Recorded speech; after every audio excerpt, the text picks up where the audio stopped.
2, a 3. Take me out to the ball game. Take me out to the crowd. Buy me some peanuts and Cracker Jack. I don't care if I ever get back. Oh, it's root for the Cubbies. If they don't win, it's a shame. For it's 1, 2, 3 strikes, you're out at the old ball game. Hey! This is the Monday Morning Quarterback on the 3rd of June, 2019 from WBRN Radio and on the Boston Red Network.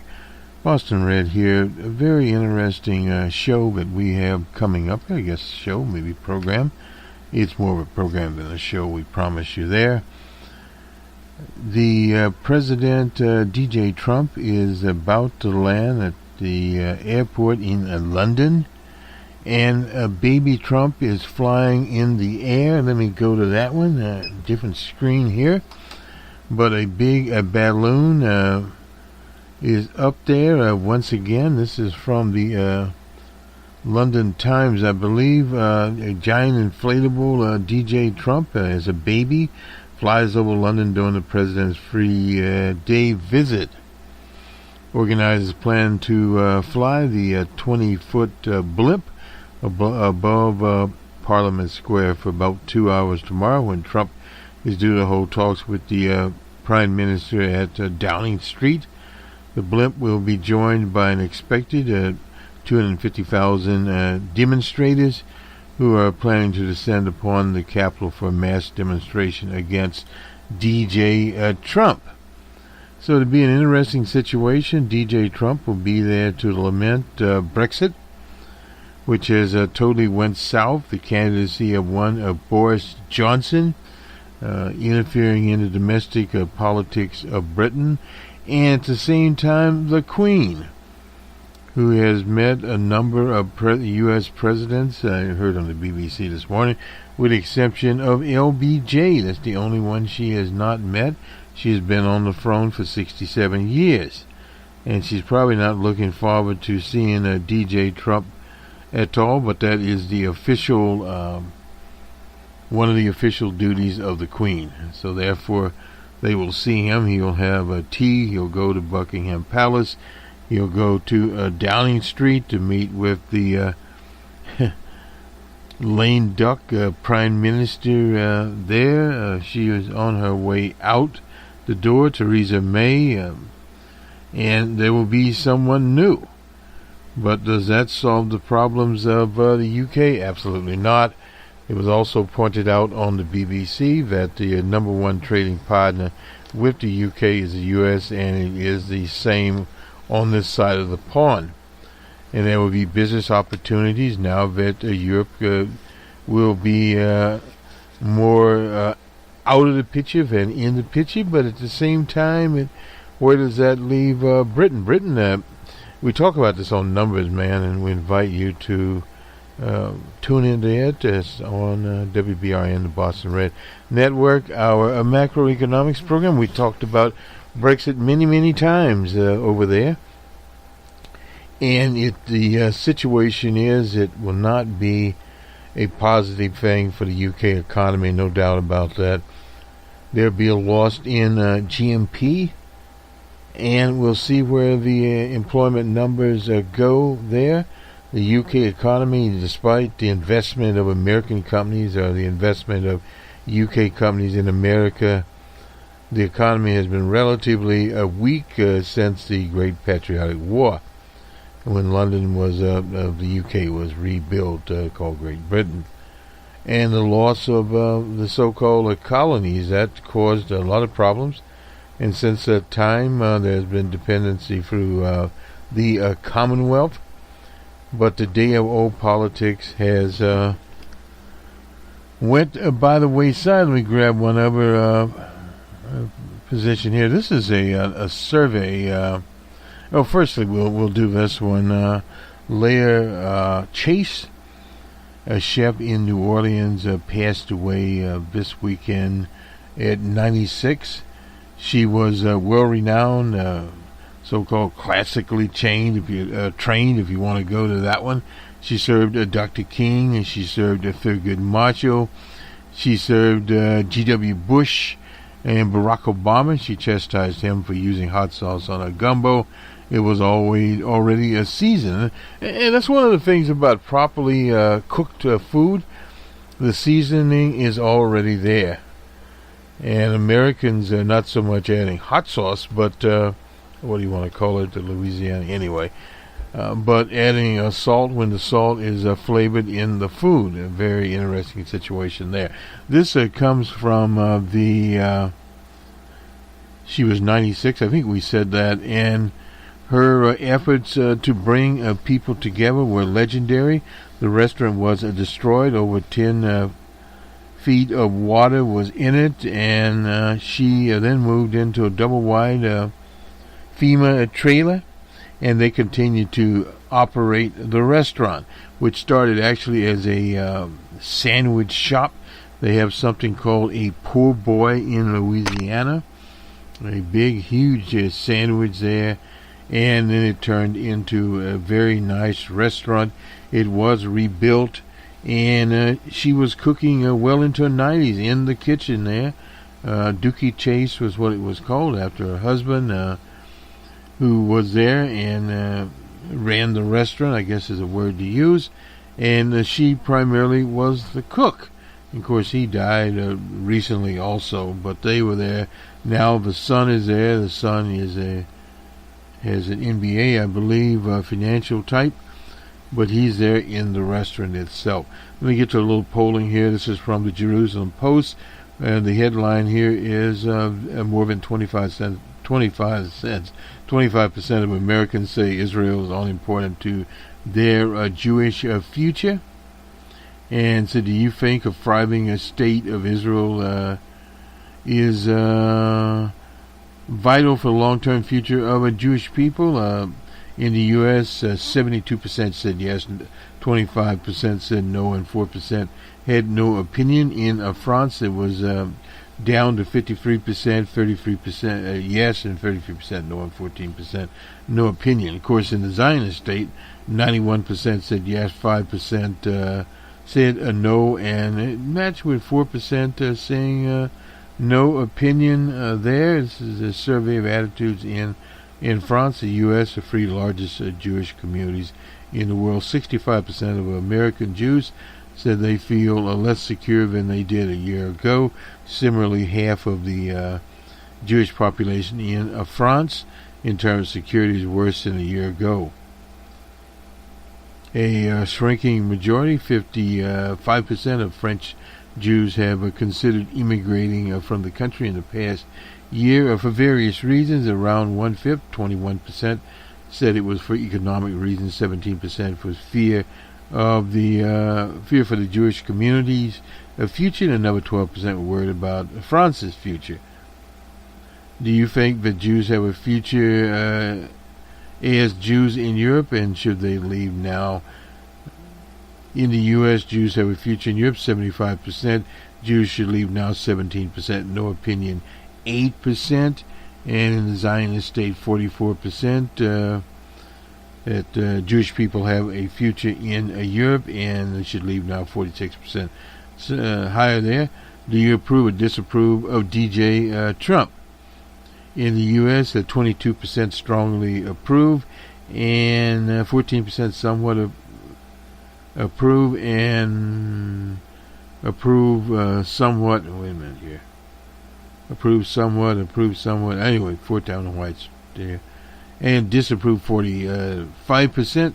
And in the Zionist state, 48% strongly support DJ, and 31% somewhat approve, and approve somewhat. 6% and disapprove strongly. Only 4% in the Zionist state, and 3% had no opinion at all.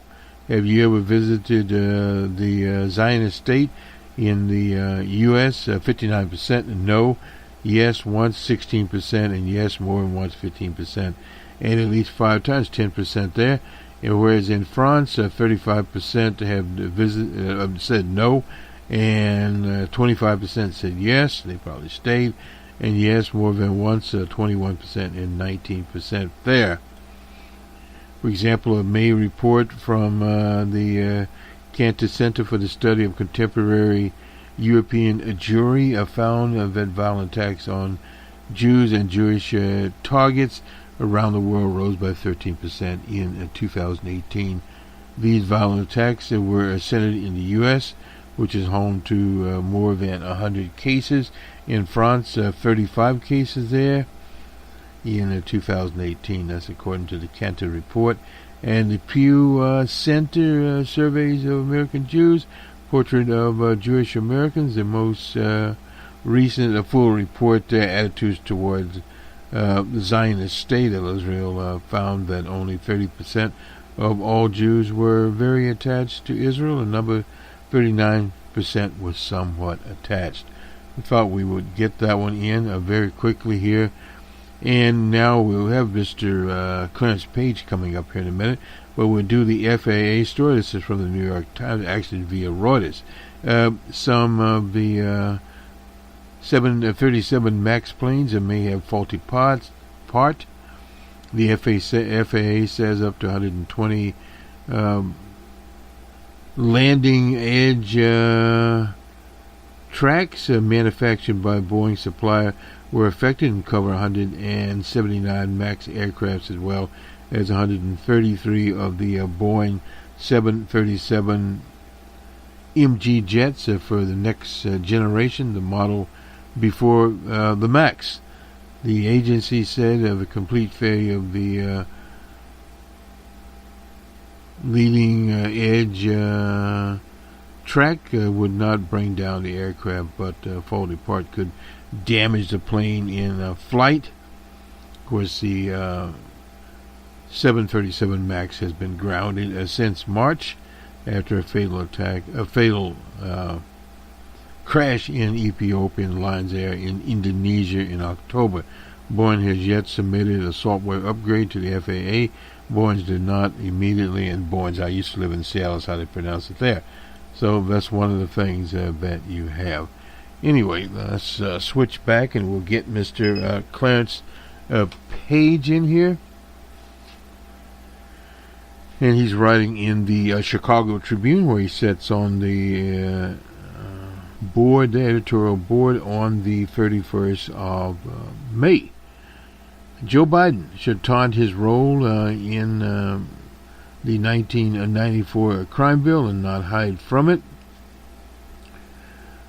When you stand tall early in polling, as Biden does, the current teetering multitude of Democratic presidential candidates, you become everyone's target, no doubt about that. Biden knows this, as the polls have continued to show him leading the pack there. Cory Twitter King book, Kamala Harris, she's from California, and Senator Booker is from New Jersey. And Alfred B. Newman, otherwise known as Budragon of South Bend, and Mayor Bill de Blasio of New York, have for his role in the Judiciary Committee in ushering in the 1994 crime bill. That was the year that O.J. Simpson was falsely accused, the all-American hero, out in California. Each have criticized the Violent Crime Control and Law and Order Act of 1994, which was signed by Wild Bill Clinton, for contributing to the explosion in incarceration of African Americans in particular. D.J. Trump, who famously advised the gathering of police officers in 2017 and not to be nice when making arrests, and has chimed in too, apparently not unwisely, seeing Biden as the biggest re-election threat. Trump joined Biden critics in an attempt to drive a wedge between Biden and the African American community, one of the more loyal votes. Super predator was a term associated with the bill. Sleepy Joe Biden was heavily involved in its passage. That's what Trump tweeted on Memorial Day, while Trump was in Japan for a diplomatic visit. That was a dark period in American history, but Sleepy Joe apologized? No. Trump's remarks presumed that Biden had something for which he should apologize. As one follows and wrote about the crime bills debate, I see no reason for him to be defensive. Well, the problem there is the Republicans are going to run the Super Predator commercial 1,000 times a day, 10,000 times a day, and that in itself, some of the mud will stick to Joe lunch pail of Biden. It used to be lunchbox, I guess we'll get pail. In response to Clinton, Biden, and Jack Brooks, remember old Jack Brooks, the late Jack Brooks, and other lawmakers put together a bipartisan consensus to produce the largest anti-crime bill in American history, sprawling at $30 billion. That included wide-ranging remedies at tougher sentencing, mostly tougher sentencing, more police on the streets. That opened the door for any racist that wanted to sign up as a police officer. And if you look back 30 years, many of the coppers in New York, Chicago, and places like that have been on the job for 30 years. Some of those are retiring, but that set up a systemic situation. The bill also included a 10-year ban on assault weapons. That expired, of course, that expired in 2004 after proponents strongly opposed its renewal. Crime went down, right? Yes, crime rates were down, but the debate immediately rose as to whether and how the crime bill had anything to do with it. Many times when you see crime going down, at least temporarily, it has more to do with demographics. In other words, less people out there in the age that commit the crimes. Debate goes on, and one source, PolitiFacts, put it this last week of the debate, and no credible analysis has cast the bill as a trigger for mass incarceration. That is not true. The U.S. Bureau of Justice Statistics indicated that the 1994 bill was part of a trend that was already on the way at state levels. Incarceration rates rose faster for African Americans, obviously, than Europeans. It was aimed at African Americans primarily. Frank Zennering, an author of the 2006 book, The Great American Crime Decline, knocked down various fears associated with the crime drop with the economy, more police, higher imprisonment rates, more abortions, more popular theories on both political sides, and concluded it was a combination of many different factors, not a single magic bullet. But a single magic bullet, when you have a structural situation, a massive law and order bill, and for those of us that were in the criminal law at the time, you had local police departments referring defendants. Amy Klobuchar could talk about this much more eloquently, and so could Kamala Harris. She was in Oakland, Amy Klobuchar in the Midwest city of Minneapolis. But they were referring increasing cases to the federal people, because the federal people were giving out stricter sentences based primarily on conspiracy. Much of the imprisonment was based on crack cocaine, something that history has shown that was introduced in African American communities from Baltimore to Los Angeles by operatives of the CIA and FBI. That put it in there, and then thugs, criminals, lumpen proletariat types put it out to the masses. Thus, they had a open audience of people. It was all worked out in advance that they could catch with crack cocaine, even small amounts, and say that they conspired with someone to deal the crack cocaine. Also, a marijuana canvas played into this arena.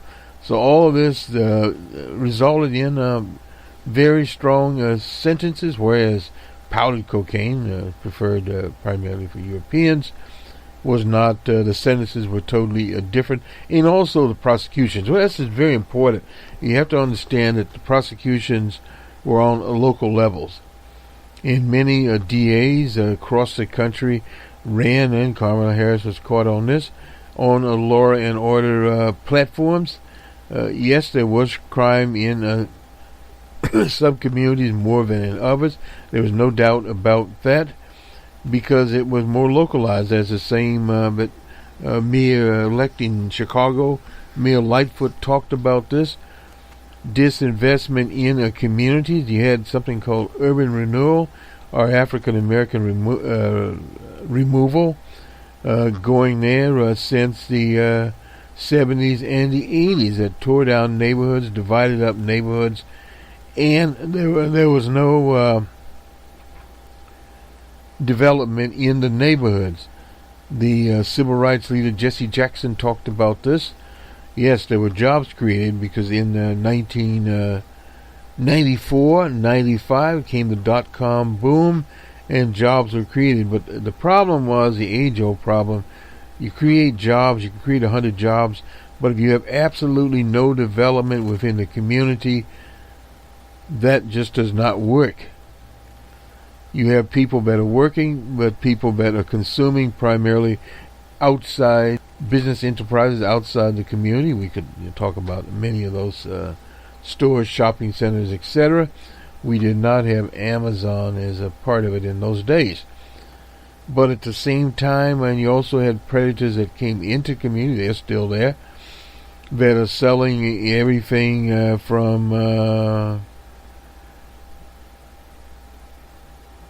chicken to Italian beef, and you name it there, somewhat to pizzas, things that are made cheaply and appeal to the audiences in black and brown communities.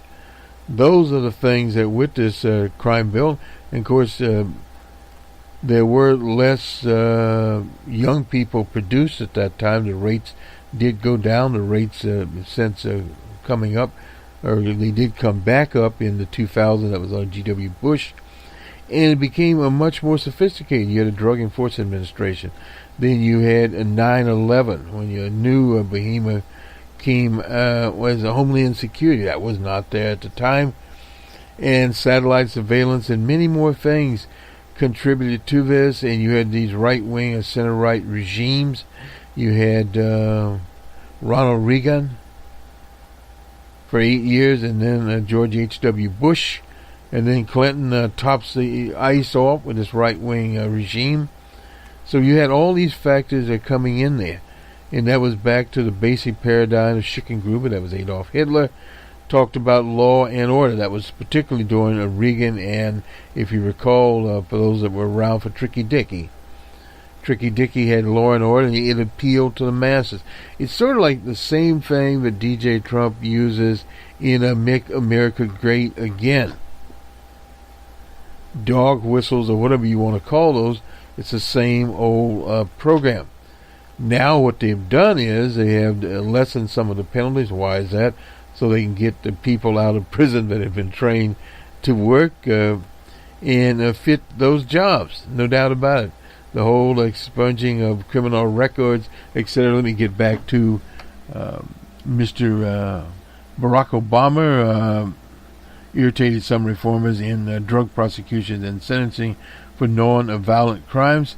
So has DJ Trump, where we mentioned Obama's efforts and not, instead of trying to hide from this crime bill. Candidate Biden would be wiser to own it. After all, he had support. And of course, one of the things they didn't say was supported by the Congressional Black Caucus and by Bernie Sanders. Similarly, he had to answer for his vote under questioning by fellow progressives. That was during the 2016, but Bernie was in Vermont. They had very little crime there. Amongst Democrats, wise to follow the advice of, and this is James Clyburn of South Carolina, when appearing on Chris Cuomo's show. Indeed, the good advice for anyone who is trying to figure out where they are going. Well, I'd hate to tell Mr. Page that could be amplified, and if that is amplified, there is a big problem there. Let's just get Al Gore decries attacks on facts, science, and reason. He was addressing former Vice President Climate Defender, criticized would-be autocrats. Al Gore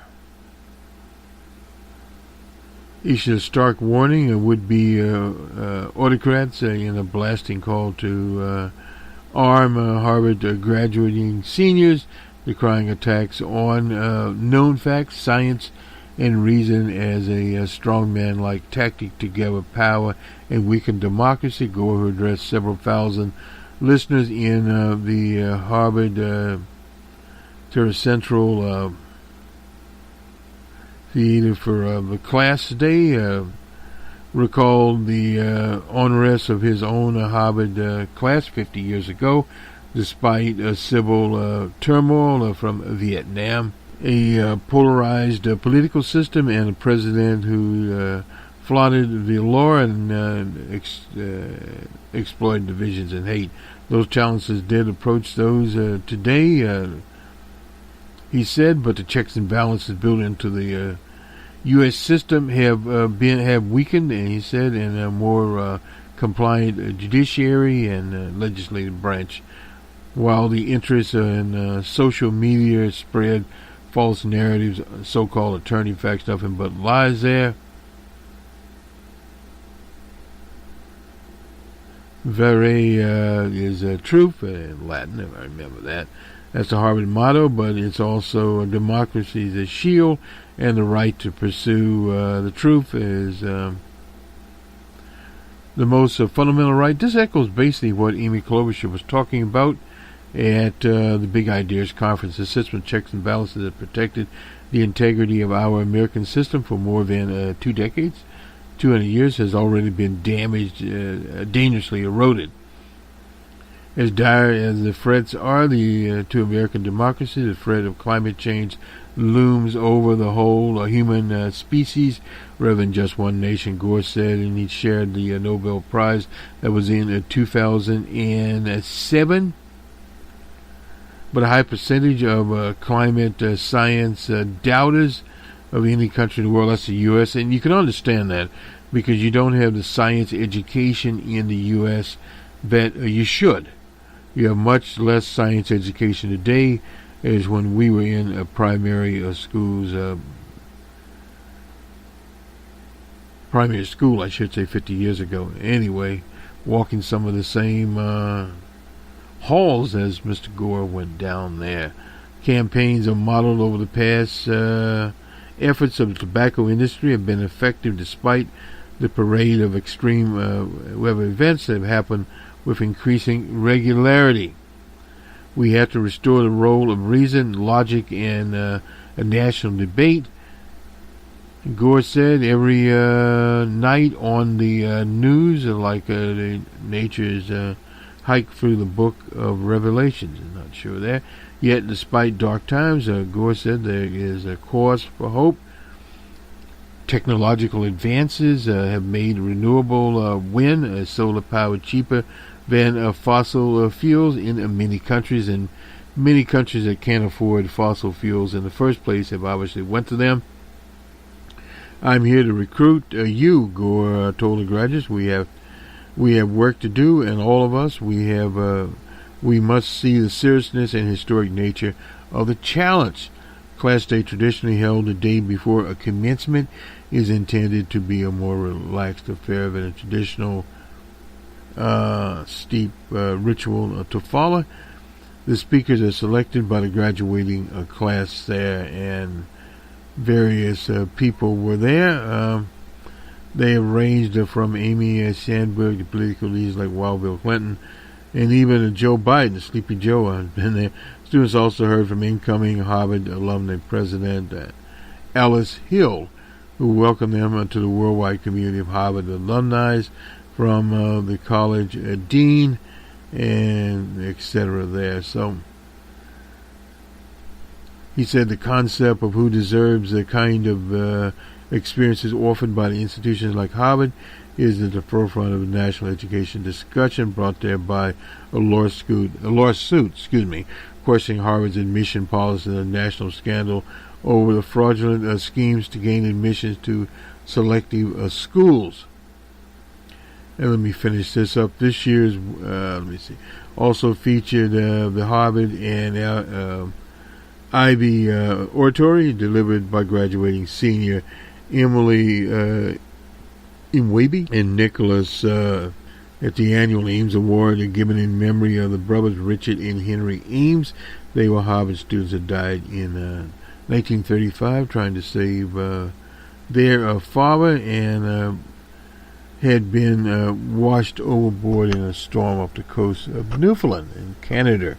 This year's winner was Sally Chan, was honored for her commitment to fostering equality and representation in higher education, and Jessica, Kenya, who worked to make the university more accessible to the deaf. So very interesting parade there. Al Gore going on. I thought we would get that one in, and let me just go to the present campaign's need for cash. Democratic hopefuls turn to wealthy donors. They've slipped in the door once again. In Manhattan, Beto O'Rourke held a private reception for supporters who paid the maximum amount to his campaign and brought in as much as $25,000 for such a fundraiser for Beto O'Rourke. And in a contrast in the early days of his campaign, he emphasized he had no large donors. Across the field, candidates have been embracing large donors. And anytime you embrace these large donors, they have their little situation there too. There's no limited pool of cash, even in a small donor sense, said Tom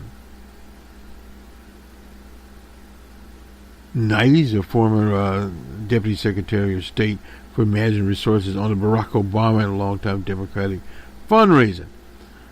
The eventual Democratic nominee will challenge DJ Trump's giant fundraising machine. They've already have DJ Trump's gang, $168 million, both on the wealthy. And anyway, the numbers are made public after June 30th, expected to help shift potential front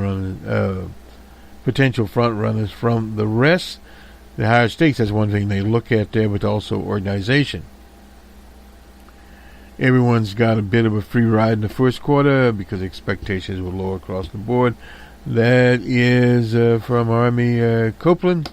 She, again, was a former finance director in Barack Obama's campaign. This weekend, Kristen Gillibrand, Amy Klobuchar, and Budogan, otherwise known as Alfred E.B. Newman, with fundraising in the Bay Area. Bernie Sanders, who famously built his campaign around small donations, $27 or $25, the average donation to his campaign in 2016. Twitter King Booker, Klobuchar recently snoozed with Hill Blazers, who raised at least $100,000 for the Hillary Clinton, gathered in the D.C. home of Esther Coopersmith, a major Clinton ally. A Wall Street group had Alfred E. Newman there. It's not unusual for that to happen. In New York, a group of wealthy and prominent Democratic donors opened their homes and offices to Beto, Klobuchar, Booker, Bennett. Oh, well, I guess everybody gets in the act. So some of the wealthy donors have slipped in. It depends on how it is done. The digital firm Bully's Pulpit Interactive found the campaigns are competing from the same pool of donors on Facebook. Found that 43% of the money spent by the campaigns targeting base voters in 14 Democratic stronghold states have been trying to reach the broader audience. Despite the fundraisers he's planned, O'Rourke remains committed to grassroots donors. That's where the money is. One of the big problems with grassroots, there's been so much. Have you been getting email after email of these candidates, and there's no finite funding that people have out there. You send $25 in. You send it every month. You send it in every 3 months or every 6 months. Well, it's kind of limited in this, and this is one of the situations that they face. This economy is not what it is put out to be. Some of the candidates are not obviously taking money PACs. The only candidate who's completely shunned in-person fundraiser, Elizabeth Warren, recognizing that Warren is at a disadvantage. Small groups of fundraisers are forming in various parts of the country to raise some money for Liz Warren. Well, there's no doubt about it. For example, in LA, a small group of 50 TV writers recording their efforts through Slack, an online messaging community to raise money for Warren. Now, again, that's perfectly legal there. Google and some of its services, YouTube, Gmail, and we have a Gmail account, and the cloud had some issues. I don't know if they were attacked or not. On a Sunday, services in the cloud, anyway, Google said to continue investigating the outage and made appropriate fixes to it, as we call it. And that was Google. That's one of the big problems. Things that can go down. It's all from Reuters here. Top operative of and right-hand person of Field Marshal was seen once again. Kim Yu-cho is back. General Cho has been around a very long time. Someone said he was in a re-education camp. These rumors go out. These rumors come in. It's one of the things that happens out there, particularly in some countries. They give a different look at a different time. Let me just check on speaking of time. We're doing okay here. Now we just go to sports now. If we come back, we'll come back here. Basically, the Blues and the Bruins.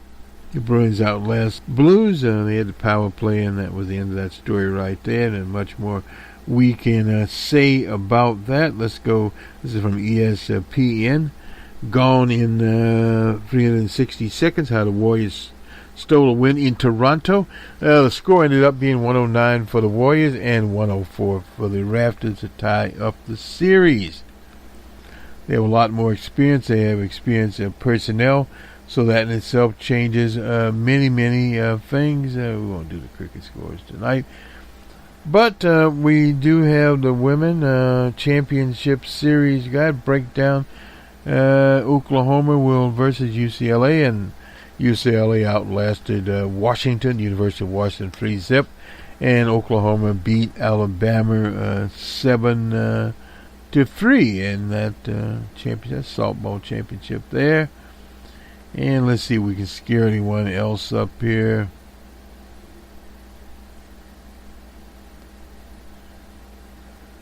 We have not. Anyway, on to the baseball scores. That was on Sunday night. The Giants and Orioles in Camden Yard. It was the Giants 8-1 in that contest. The Twins were in Florida, 9-7 over the Rays. The Nationals 4-1 over the Reds in Cincy.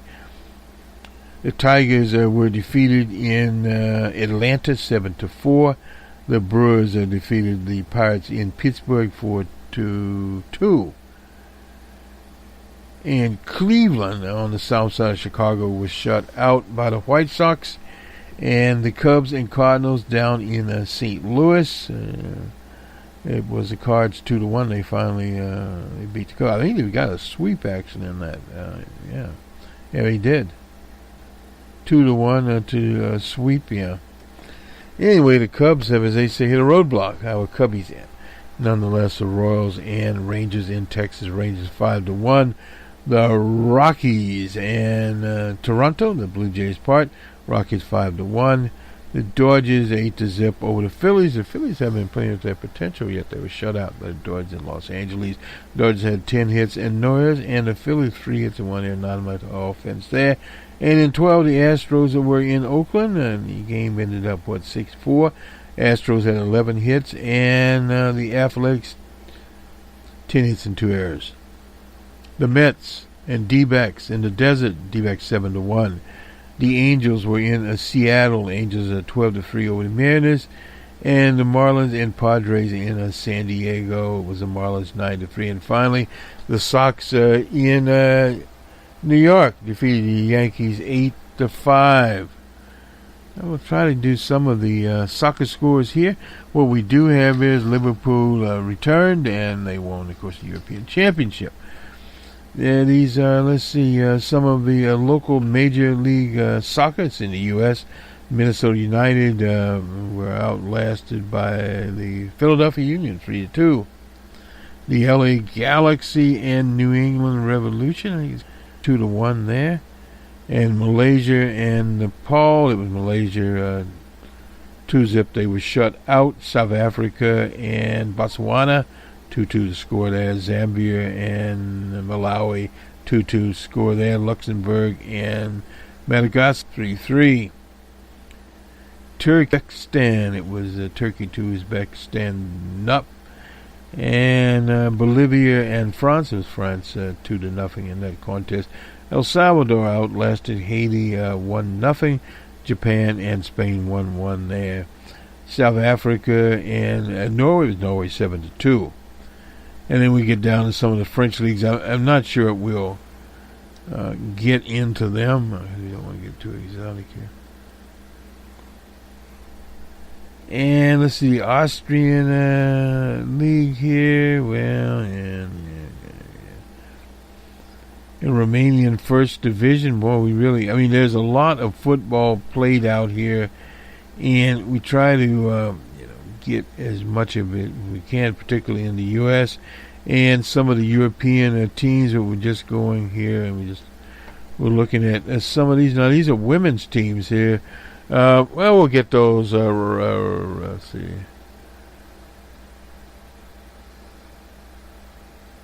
Rain FC and Houston Dash 1-1. The Portland Thorns FC 3-0 over Chicago Red Stars. And we go to Honduras and CD Montajes. Montajes was 1. Characters out here, and we don't. And time to fold up on that one. And let's see what else we got going here. NCAA men. Not sure what pops up. This is more basketball here. We'll have more on the College World Series in Omaha as it ships up. We'll get the developments there. Let me just make sure that the economic advisor, Hassan was his name, for DJ Trump has resigned just before the Depression. My take on that. And back to Lightfoot, she ties cycle of gaining balance to systematic disinvestment in the southwest sides of Chicago. And somewhere here, we have a study here, and we won't have time to go into it. Neighborhood disparity in investment flows in Chicago. This is from the Urban Institute, and if we can get to a little bit of it here. They were funded by J.P. Morgan to build upon expansive previous work. We analyzed dollar flows of different investment across census tracts in Chicago from 2011 to 2017. The investment flows we studied are loans, sales, construction, rehab activities from 4 classes of real estate: multifamily, single-family, commercial, and industrial. We then reviewed small business lending trends. We next explored mission lending by community development financial institutions. Block grants, they did a very good job here of it.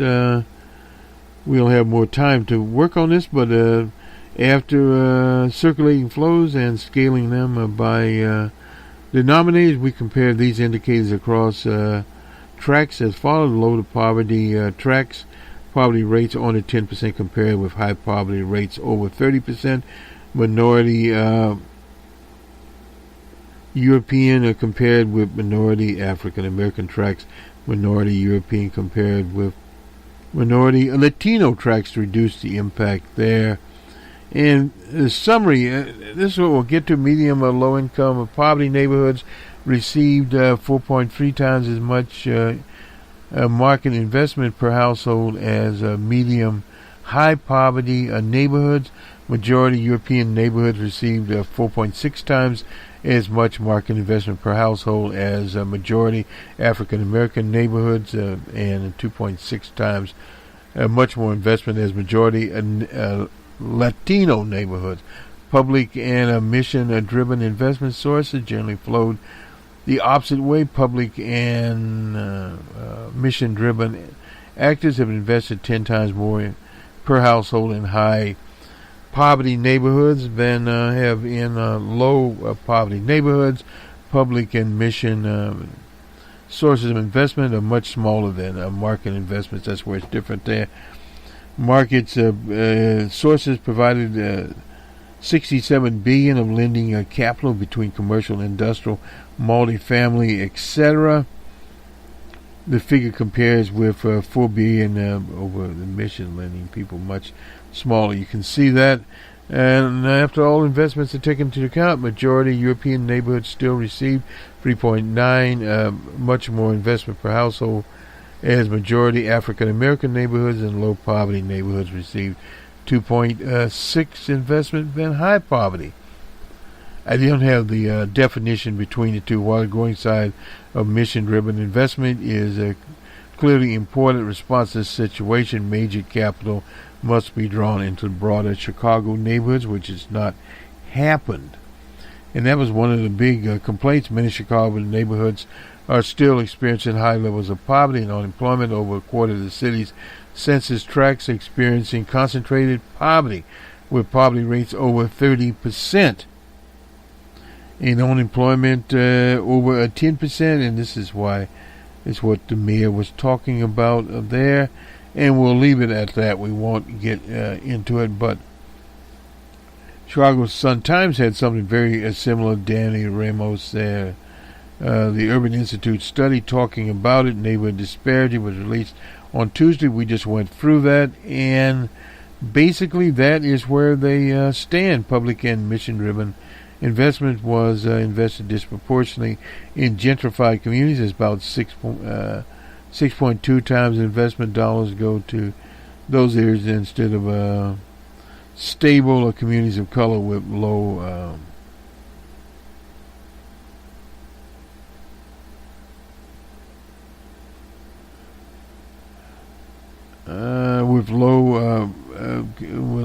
poverty rates. It's worth acknowledging the city is only one actor in the ecosystem, and it can't fix everything, no doubt about that. Instead, we look to a collaborative effort. We're not going to get a collaborative effort. You can forget about that one. Fidos, who is Fidos?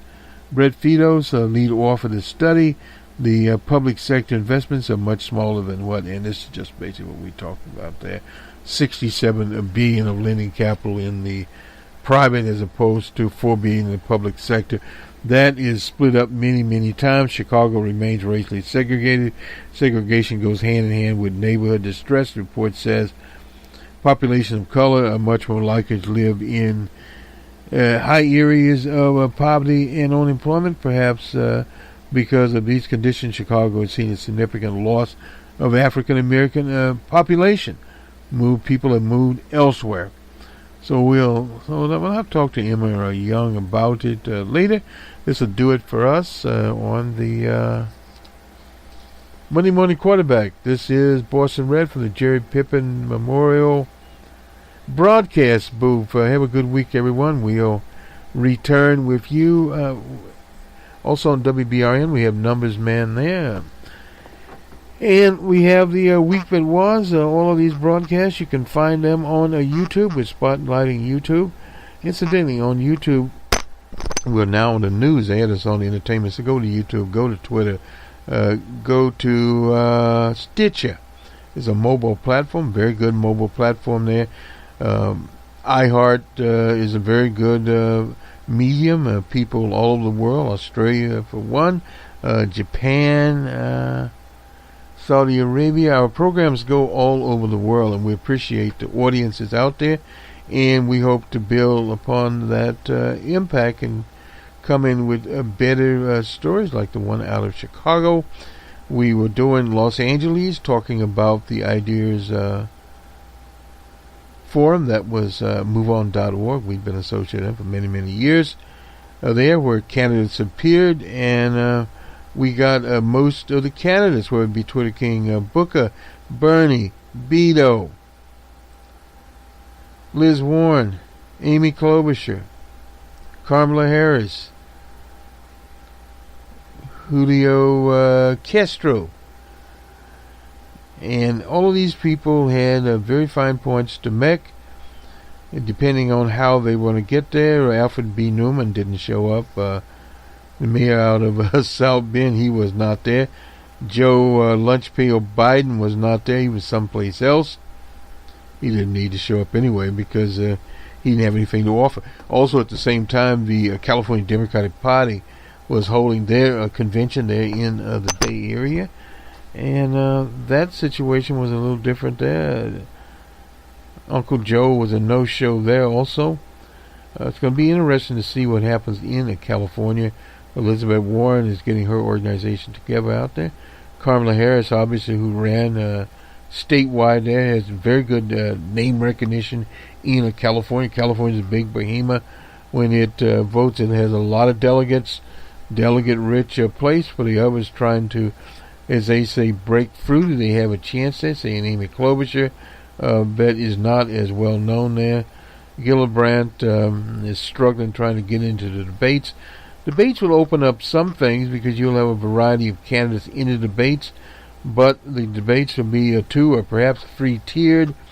So if you're in the first tier, you'll get the treatment there and parlay that on. Is the way the Democratic Party's doing it.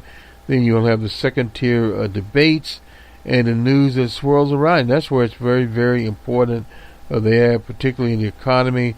On Numbers Man, we talk about that, the recession possible. That is according to the Morgan Stanley people. They're one talking about this, whereas some other analysts say, well, not there.